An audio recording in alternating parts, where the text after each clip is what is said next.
The battle for Jerusalem that began on the 7th of October last year.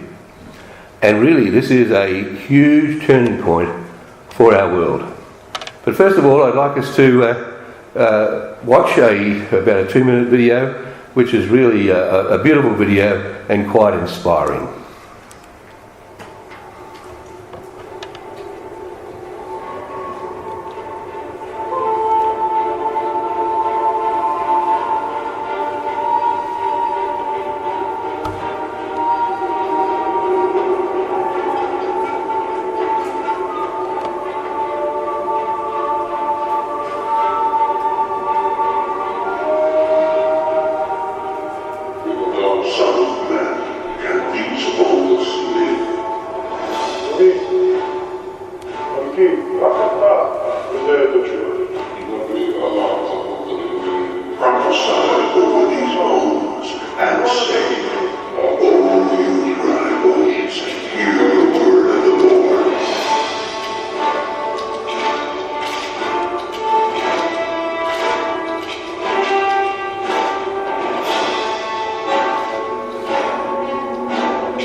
And aren't we thankful to our loving God in heaven that we've been able to witness these things?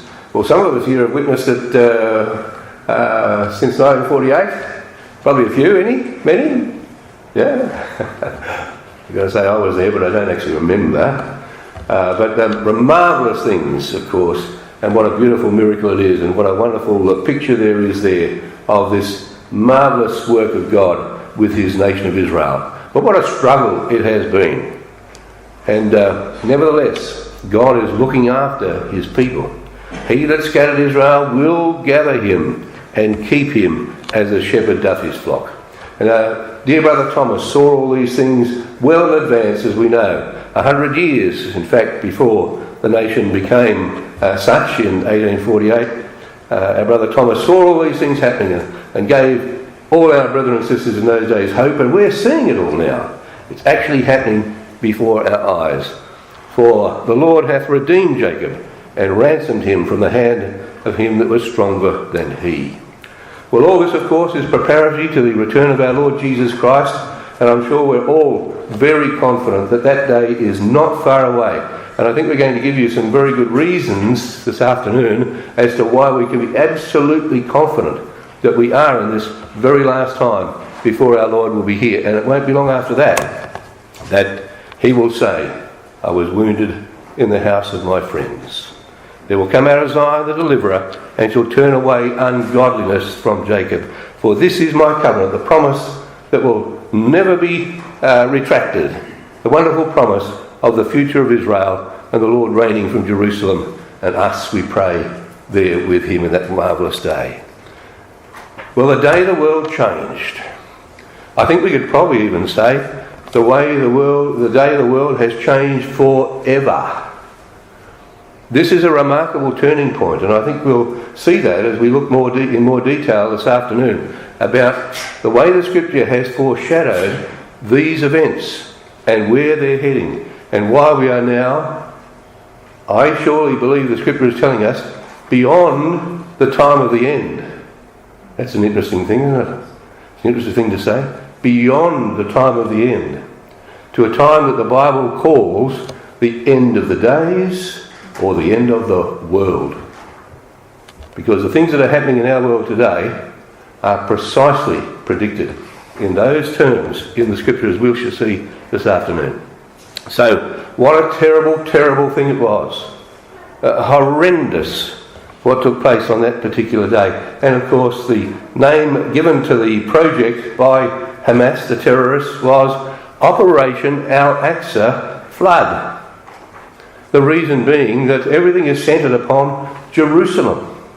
The Al-Aqsa Mosque on the Temple Mount in Jerusalem. That's what they named this project, this terrorist project, after. So that's exactly what we're going to be looking at. The terrorists are concerned about the future of Jerusalem, as is Israel, and as is Almighty God. So after that day, of course, we know what the terrible reaction of our world. Wild celebrations took place in the streets of Gaza, supporting what Hamas had done, and all around the world.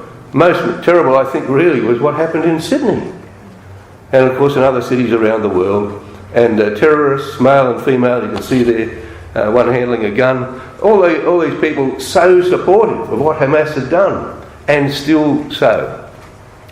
Operation Al-Aqsa Flood is a fulfilment of Zechariah 12 and verse 3. These are the times that we're in. And so you can see there on the map where the Al-Aqsa Mosque is, and the Dome of the Rock there on the compound, on the Temple Mount, the Western Wailing Wall of the people of Israel on the left-hand side there. And this is the Temple Mount, or according to the Arab peoples, Al-Haram al-Sharif. In that day I'll make Jerusalem a burdensome stone for all people, all around the world. All that burden themselves with it will be cut in pieces, though, notice this, all the people of the earth are going to be affected by it, and so it was. And you can look here and see, still going on, these protests happening all around the world there, in cities like London, New York, and there of course is Washington, outside the very White House.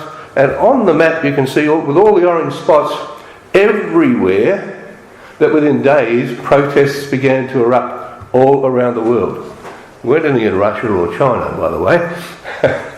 They don't allow protests like that. But everywhere in our woke world, people are allowed to protest. And in sometimes very, very violent ways. Look at the cities in Australia. I think even Melbourne's there. Yeah, Adelaide, Sydney, and further north and east and west. So every country, all peoples of the earth have been affected by what's happened on that day. Every country is affected. And here is the electorate office of our own Prime Minister in Australia. There in Marrickville in Sydney, there's his electorate office, and what, he can't get into it. For the last 6 or 7 months, he hasn't been able to go to his office because it's blockaded. It's blockaded by the Palestinians and Gaza supporters, and the staff are having trouble getting in there. And the weakness of the West leaders, in particular, is incredible. So far as the Prime Minister is concerned, look, people don't know what to do, how to handle this situation, because of freedoms that have been given to people to be able to do these kinds of protests. And how do you rail against it if you're not strong enough politically to do so? or if you're reliant upon votes from people who are supportive of Hamas and the Palestinians. I mean, it's absolutely crazy that the Australian Prime Minister has allowed this to happen. But it's happening in other parts of the world as well. So the Middle East tensions have come to boiling point. And acts of terror are on the rise all around the world, largely as a result and beginning on the 7th of October. The terror threat in Australia was only 2 weeks ago, was raised to probable. Australia's security environment is degrading. It is more volatile and more unpredictable. While the threats to our way of life remain elevated, we are seeing an increase in extremism. More Australians are being radicalised and radicalised more quickly. More Australians are embracing a more diverse range of extreme ideologies, and more Australians are willing to use violence to advance their cause. Anti-authority beliefs are growing. Trust in institutions is eroding. Provocative inflammatory behaviours are being normalised. ASIO anticipates an increase in politically motivated violence, including terrorism. An escalation of the conflict in the Middle East, particularly in southern Lebanon, would inflict further strain, aggravating tensions and potentially fueling grievances. So there's the head of Australia's ASIO telling us that terrorism is on the rise. More and more conflict is likely to happen within Australia. More likelihood of terrorism acts taking place, largely because of the Middle East. That's what he said, wasn't it? Largely because of the Middle East. And particularly if the battle takes place in Lebanon, of course we have such a large Lebanese community in Australia. And so it's likely to increase the threats to a large degree. Now we're going to have a look at Joel chapter 3 in some detail towards the end of this talk. But there's no shadow of a doubt that we are in a time when these prophecies are being fulfilled regarding what's happening in the battle between Israel and the Palestinians and the coming battles. Well, they're already in conflict with in Lebanon with the Hezbollah, but that's going to increase as well. And Joel chapter 3 gives us the answer of what's going to happen in the short term leading up to Armageddon. So just quoting a couple of thoughts from Joel chapter 3, which we will turn to in due course. What have you got to do with me, says God, O Tyre and Zidon and all the coast of Palestine. Now, Joel chapter 3 is the only time in the Bible you will read the word Palestine, the name Palestine. It's the only time it appears in Joel chapter 3. And we're talking about the things that are happening right now with the Palestinians in this chapter. Tyre and Zidon, of course, has to do with the Hezbollah, who are in the area of southern Lebanon where Tyre and Zidon are. I will sell your sons and your daughters into the hand of the children of Judah, and they shall sell them to the Sabaeans. This is interesting. This is what the Bible's telling us, and we can see it all starting to play out before us right now. Now, back in September, October last year, the Palestinians were increasingly fearing that they were being marginalised because there was the potential of a peace deal between Saudi Arabia and Israel. And so they thought it's high time to prove our relevance. But all they showed, as we know, brothers and sisters and young people, is this terrible cruelty and savagery that took place and is still taking place with hostages and so on in that area. It's a dreadful scene and a dreadful situation. Now, here is a brief video about events that happened in September leading up to the attack in October. And we'll see here an interview very briefly with Mohammed bin Salman, NBS of Saudi Arabia, and also some words from Benjamin Netanyahu, the Prime Minister at the United Nations.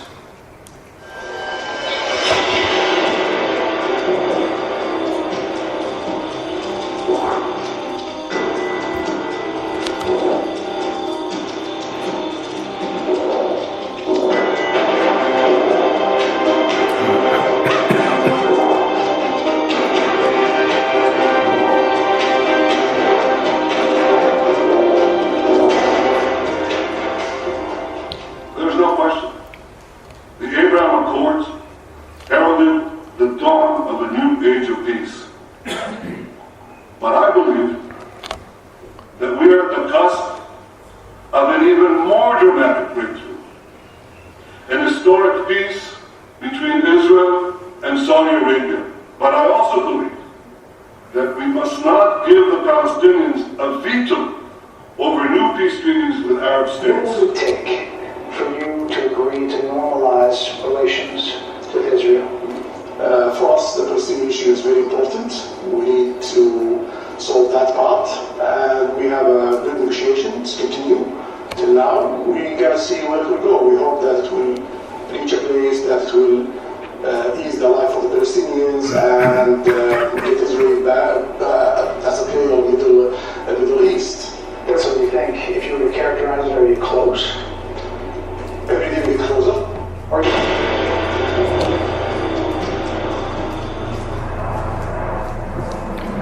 So here's the timeline leading up to October the 7th. On the 20th of September, NBS and Netanyahu bin Salman says to that reporter from Fox News in that interview, every day we get closer to an agreement with Israel. 22nd of September, Netanyahu was at the United Nations and he said we're on the cusp of a peace deal. Then came, from the 24th of September, the Yom Kippur, the Day of Atonement. This is, of course, last year in 2023. The dates changed, but that was the Day of Atonement last year. And then from the 29th of September to the 6th of October, the Feast of Succoth, that is the Feast of Tabernacles.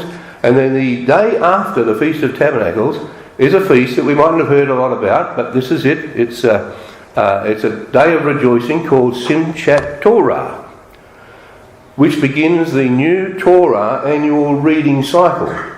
So it's a day of celebration when the Torah concludes. Of course, that's the first 5 books of the Bible, the last 2 chapters of Deuteronomy, and begins again with the book of Genesis, Genesis chapter 1. There's no work on that day. The Torah scrolls are paraded through the streets. There's joy, there's much dancing, and of course those who aren't necessarily religious, secular people also have their dancing, and that's what happened down near Gaza, of course, on that particular day. But the Palestinians knew this because they were associating with the Jewish people. They knew that this would be a date when no one would be working, and they would be kind of more relaxed. And that's the day they chose.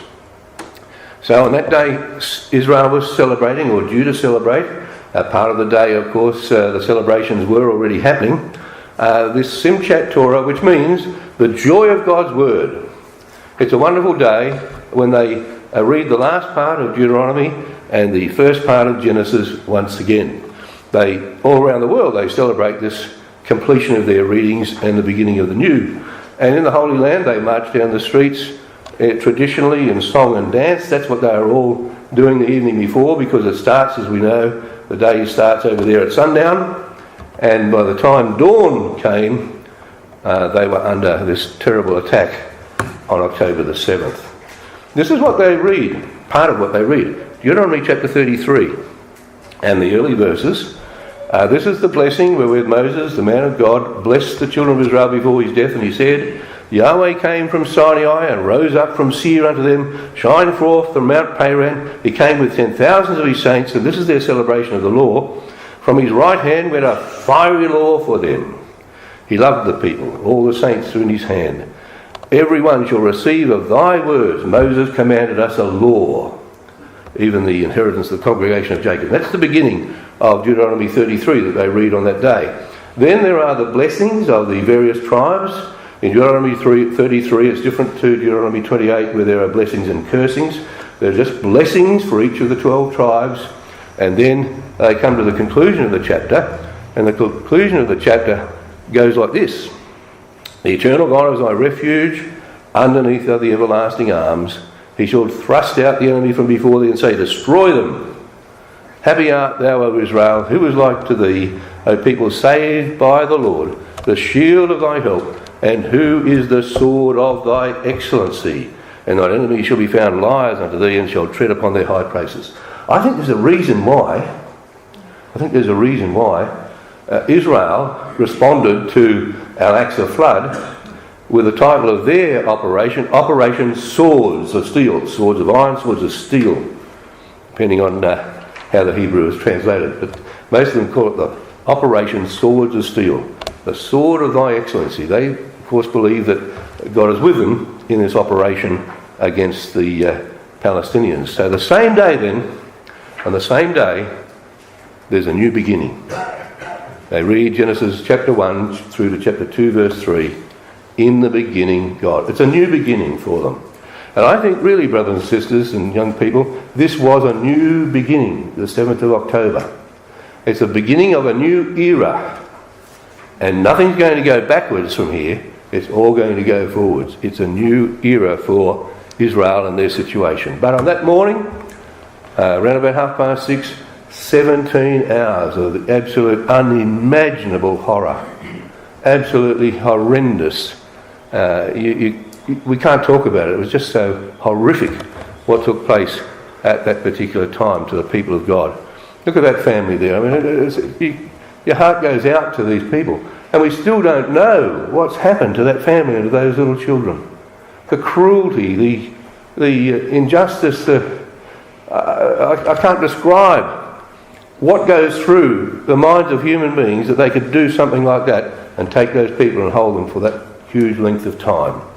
There, of course, you can go today to the site of the Nova Music Festival. As we said, that was sort of a secular dancing on this day of dancing and celebration. And hundreds of people, of course, were slaughtered in that situation there. Here's another situation. You may have seen the photograph or even the movie of this young lady, Noah Argamani, who was taken away on a motorbike, and you can see the terror on her face. And we discovered over a period of time that she was actually a Chinese Israeli. Her mother was Chinese, a Chinese immigrant, and she had cancer, and she was dying of cancer. And she pleaded in a video around about December, January, to do something so that her daughter could be returned and she could see her just one last time. Well, I think the government and the army all took note of that and tried very hard to find Noah. They found her. They found 3 other hostages just in an apartment nearby, and the 4 of them were rescued in a very, very daring operation at the same time. And so Noah met her father, as you can see at the bottom there, and was able to spend some time with her mother, who was dying, and she died. Her mother died just 3 weeks later. In a way, terrible, terrible story, but an uplifting end in a sense, because the people of Israel knew the urgency of that situation, and the army and the politicians worked very hard to get those hostages home. It was quite an operation. And I think you can see now how Benjamin Netanyahu is a kind of a father of the nation. He really does have a care for his people. And just going to have a look at this video of the meeting. Now this is quite moving, and it's a fairly quiet video. But here is Netanyahu meeting those 4 hostages, including Noah.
I cannot imagine another leader who would have such a feeling for his people I really can't.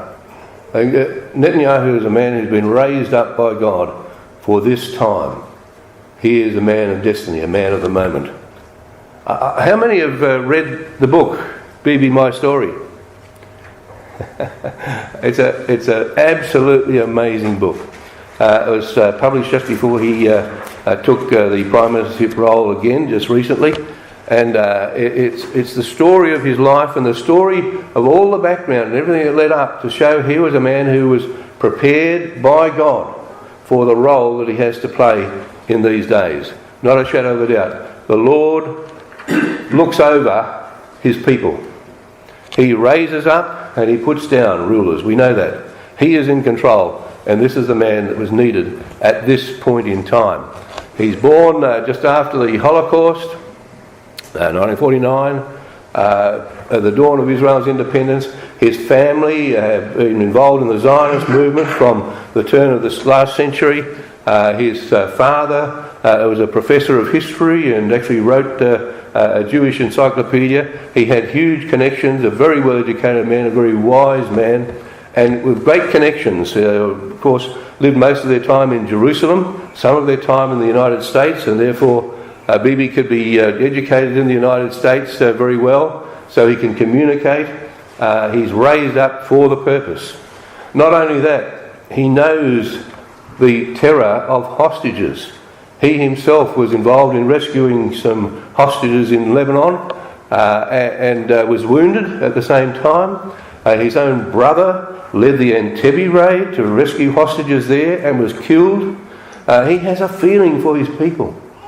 He's raised up, as the book says, it's an unflinching account of a life, a family and a nation. And this autobiography will stand as a defining testament to the value of political conviction and personal courage.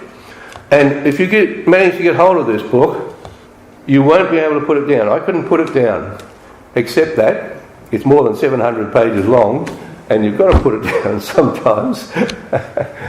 But it's a wonderful read, and it's a beautiful history of the people of Israel through the eyes of this man. Of course, it's personally written by him, and perhaps he puts a little shine on some things, but really I think it's an honest expression of his rise, the background to it, and where the nation is headed and where he wants to take it. Another story. Now, what about this man? What about this man? 13th of July, not that long ago, he calls and says, I was saved by God. Do we believe that? Well, if God says through Daniel, he removes kings and he sets up kings, this certainly is a man who again has been raised up by God. That doesn't mean to say he hasn't got faults, but he was raised up by God particularly to support the people of Israel. And there's been no other leader, he claims it himself, and I think it's true looking at history, no other American leader who's been so supportive of the Jewish people. Now we know, of course, that he escaped the assassination attempt. There are, of course, the two Kennedys who were assassinated. There were attempted assassinations there on Gerald Ford, a couple of attempts to shoot him. Reagan was actually shot. 2005, George Bush escaped a hand grenade that was thrown at him. And of course, Donald Trump. Now, what the question is, are assassinations on the rise? Well, this article says they think they are. The political heavens are being shaken. And we know from the scriptures that Isaiah 24, which has taken over into the Olivet prophecy, that the stars will fall. The heavens will be shaken. And that's the sort of thing that we're starting to see. This article says they think there are going to be more assassinations. More people are going to be taken down from their leadership role, which creates instability, of course, everywhere. A broader global pattern of increasing threats and violence against politicians. We seem to be seeing more assassinations on the rise now. And so it is that these last days, there will be more trouble in the political heavens. These are our times. Now, he escaped. Has God got a purpose for him? He was asked that question, what do you think, if you believe that God did rescue you from that situation. Why? He said, I really don't know. I think God was behind it. He said, maybe I meant to save the world. Well, that's a Trumpism. But nevertheless, God has got a work for him to do. Unless he does get assassinated at some early time. Matter of fact, only a day or so ago in Texas, a man was arrested for planning to assassinate Trump down in Texas. So these things could happen. But it may be that he was just allowed to be, to live for a little bit longer, to have a meeting with Netanyahu a couple of weeks after this. And they talked about a number of things which we're going to talk about and perhaps make some assumptions on as well. But we know that he didn't get the presidency for the second time. Why? Why? Even though he'd been so supportive of Israel, and I think a lot of us expected that he would have been re-elected back in 2020. But why not? Because God wanted a weaker ruler in America. He wanted a weaker president. He wanted an indecisive president who would take the troops out of Afghanistan in that great debacle and show the world that he really had no direction or no purpose. And of course we know that under his rule, as opposed to the time that Trump was in power, Russia found it quite appropriate to invade Ukraine. Or on the other hand, the terrorist activity on October the 7th, all these things Trump says, well, they wouldn't have happened under me. He could be right. He could be right. And we know that the current American administration has been very soft on Iran. And so Iran has felt quite able to go ahead and do what they want to do with their terrorist groups, including Hezbollah, the Houthis, and the people in Gaza. So, just a few days after Trump was shot, Netanyahu went to New York to address the United Nations. Anybody watch that? It was a powerful speech. Anybody watch that? A powerful speech. And he was actually applauded 79 times. People counted it. I didn't count it, but 79 times. He got rapturous applause and a standing ovation on 58 occasions in the speech that lasted less than an hour. Absolutely incredible. So he certainly carries the day. He is very, very influential. He's a great representative of the nation of Israel. And most of the American Congress, not all, most of the American Congress were there and packed the place out. There in the gallery was Elon Musk at Netanyahu's invitation, the richest man in the world. Netanyahu has connections. He has a following.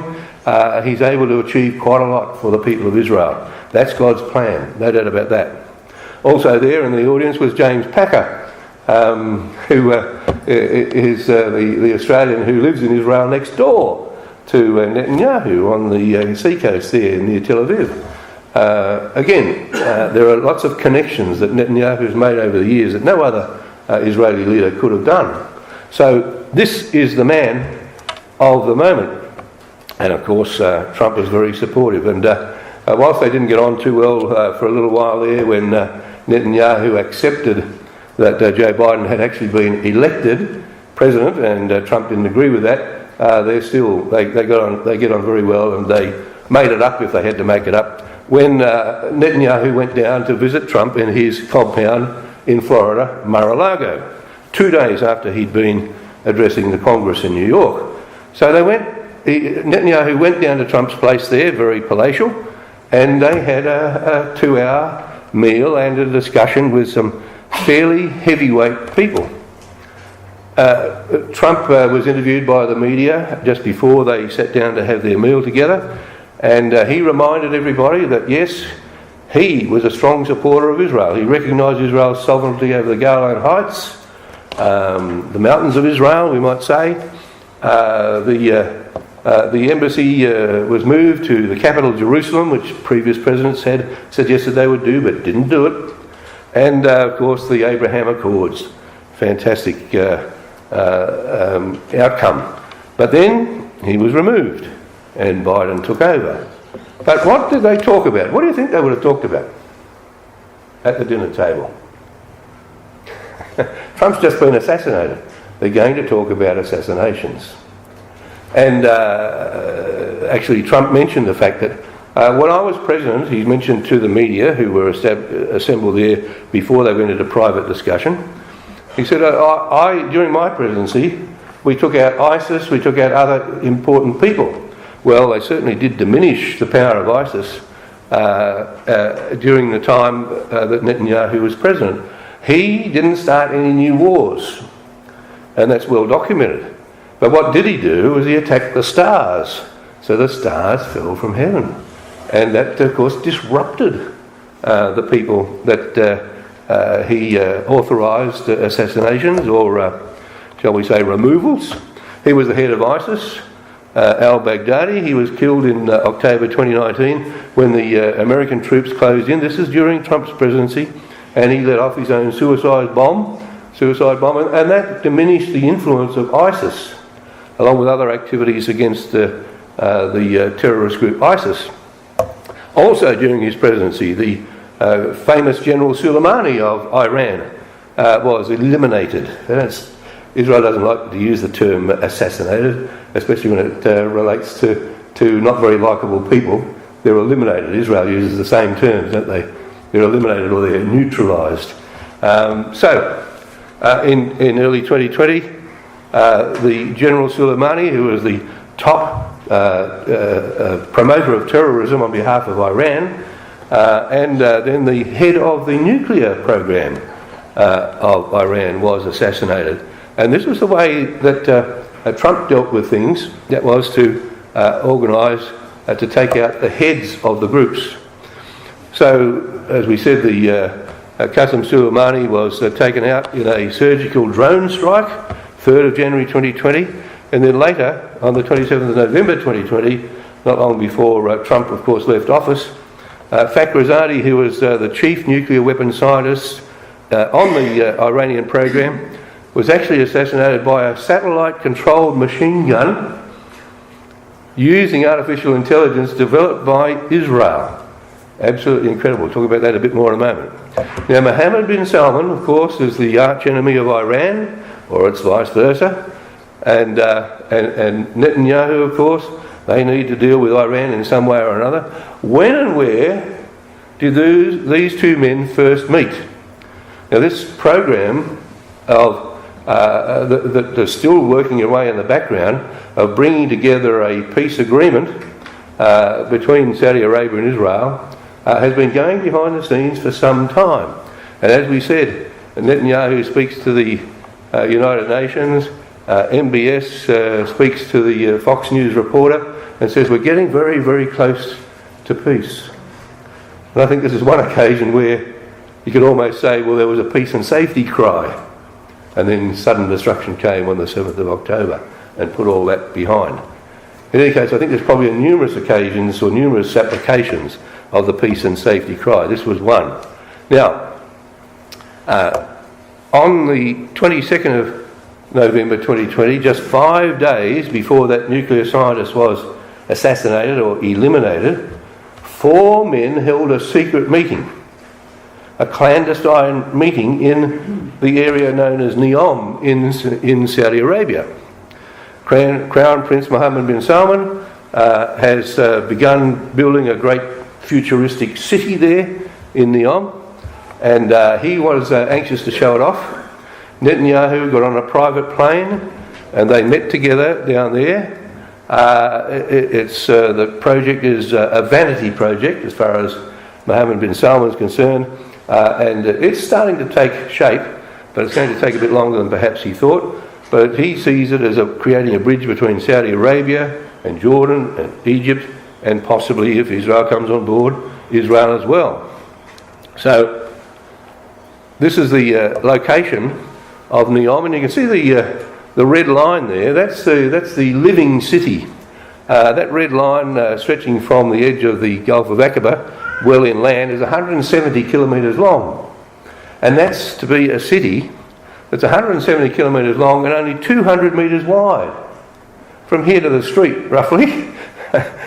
The idea being that the central transport of high-speed rail will run down the middle, and everybody will live either side perhaps only in a few stories high, in their residences. Not far from there will be also an industrial development, but everything is meant to be ultra high tech, no roads, no cars, no carbon emissions, and up to 9 million people living there. So when Netanyahu went down there was only really an airport and a little bit of starting of construction, but there was this secret meeting. There were 4 people there. There was, from the Mossad, there was Yossi Cohen, Netanyahu, Mike Pompeo representing the United States, representing Donald Trump as the Secretary of State, and bin Salman. Did they meet to okay the assassination just 5 days later? Yes, it seems that way.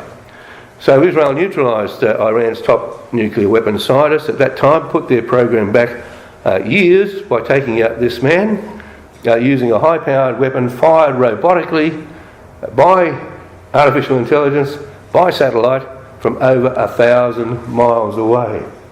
Incredible. And then the AI was used to fire a number of shots, you can see there, into the driver's seat, the left-hand side, to take this fellow out. His wife sitting in the passenger seat, she wasn't harmed. And this is fired from so far away. Now, bin Salman's kind of looking at this and he's saying, I want some of that. I want some of that artificial intelligence. I want to get involved with Israel. And so it's quite remarkable. Of course, the artificial intelligence, the computer worked out the recoil from the rifle, the distance the car would have travelled at the speed it was travelling, so that the shots all went as the car's moving. Incredible. So now we're coming to this month, this very month, August.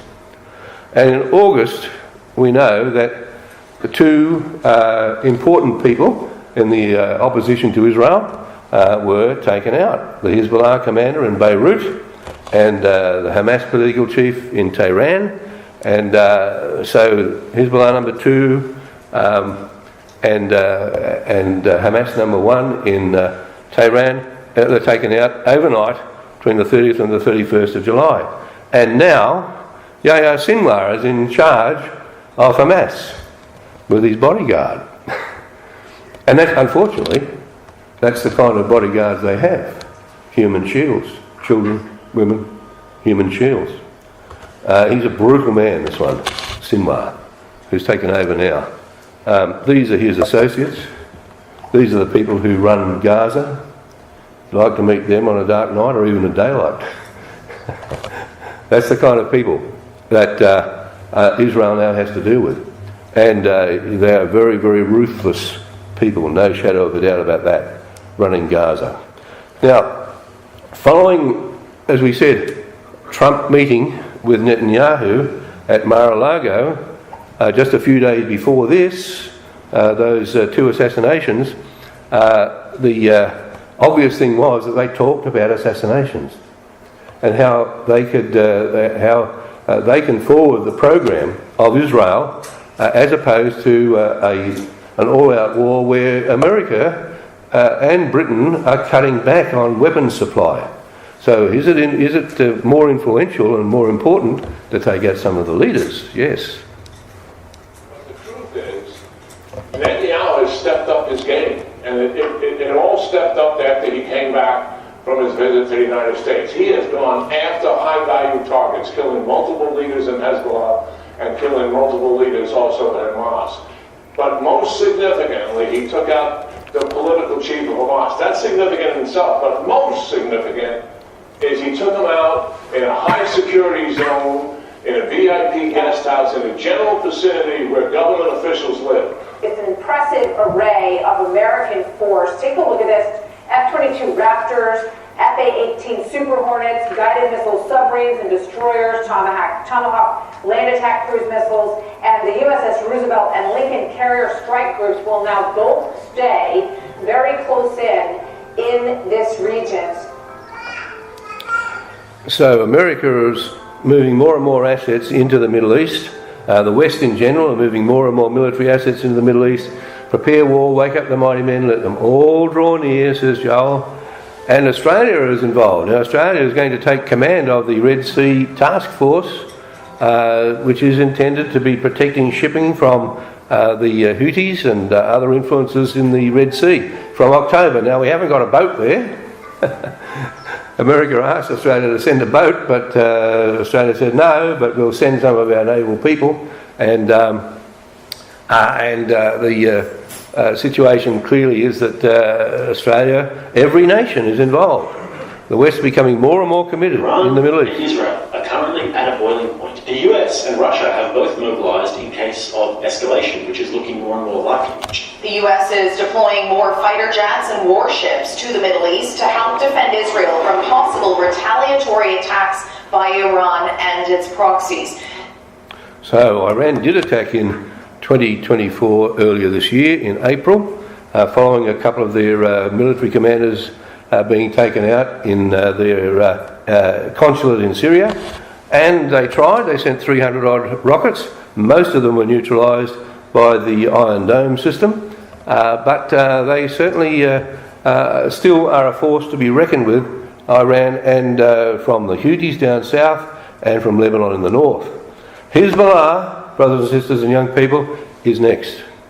The Hamas situation is getting towards being under control in Gaza, and of course there are 60 to 100,000 people, Jewish people, who've had to leave their homes in northern Israel because of Hezbollah's attacks, and Israel's not going to let that continue on, and Hezbollah will be dealt with very soon. Look at the flag of Hezbollah, the Party of Allah, with a machine gun held aloft. Dreadful, isn't it?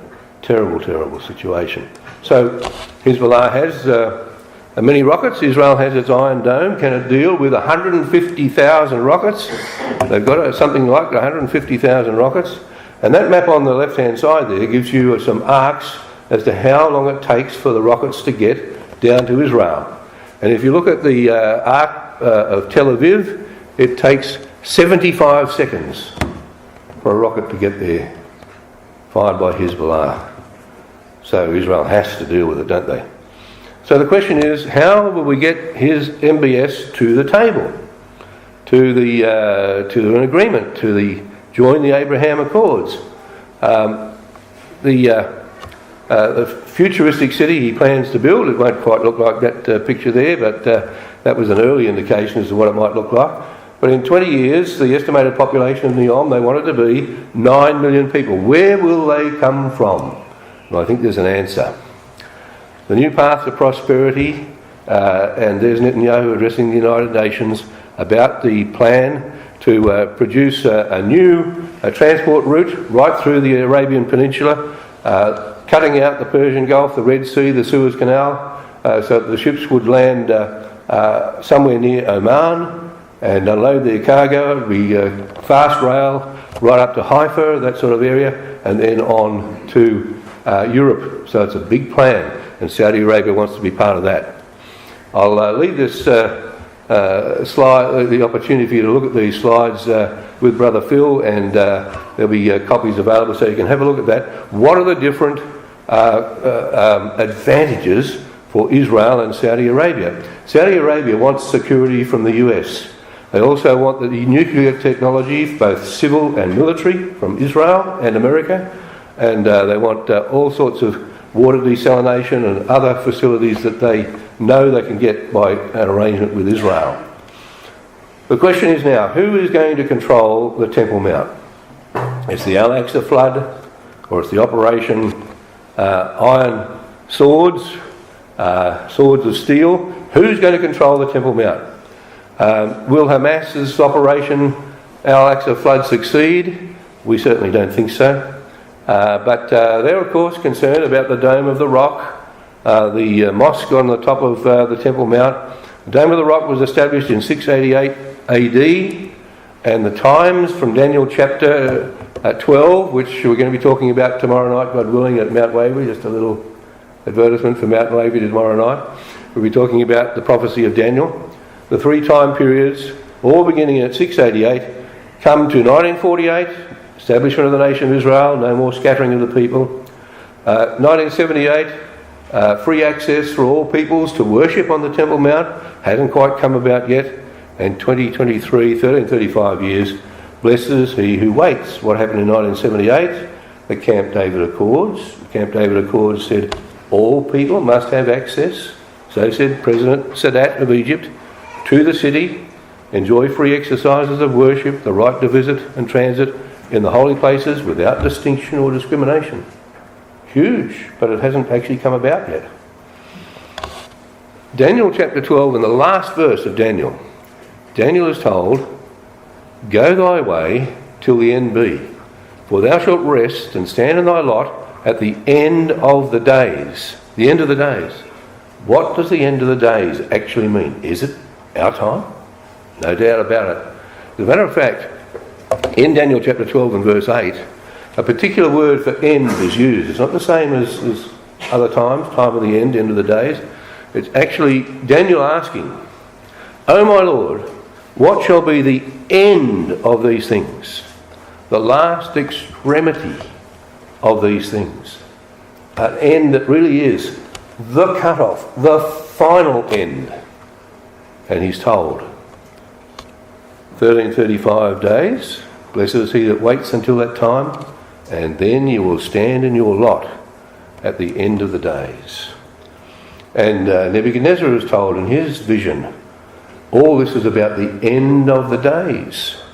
And at the end of the days for Nebuchadnezzar, he got his sanity restored. It was like a resurrection for him. And at the end of the days, we know Daniel chapter 12 says, it's the end of the world. The very end. And when Jesus uses those terms, brothers and sisters, and as I said, we'll talk about more about this, God willing, tomorrow night. When Jesus uses the term the end of the world, it's in the context of the Olivet prophecy, when the disciples asked him, when will be the end of the world?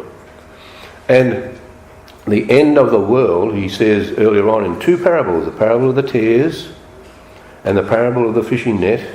At the end of the world, the angels separate the just from the unjust. That's the end of the world. That's when the angels come. And he said to the disciples, "Do you understand what I'm talking about?" They said, "Yea, Lord." And a few chapters later, Matthew 24, which is the Olivet prophecy, they asked him, "When's the end of the world?" And Jesus said in the last verse of Matthew chapter 28, "Lo, I'm with you always, even unto the end of the world." And I think, brothers and sisters, we are right at the end of the world.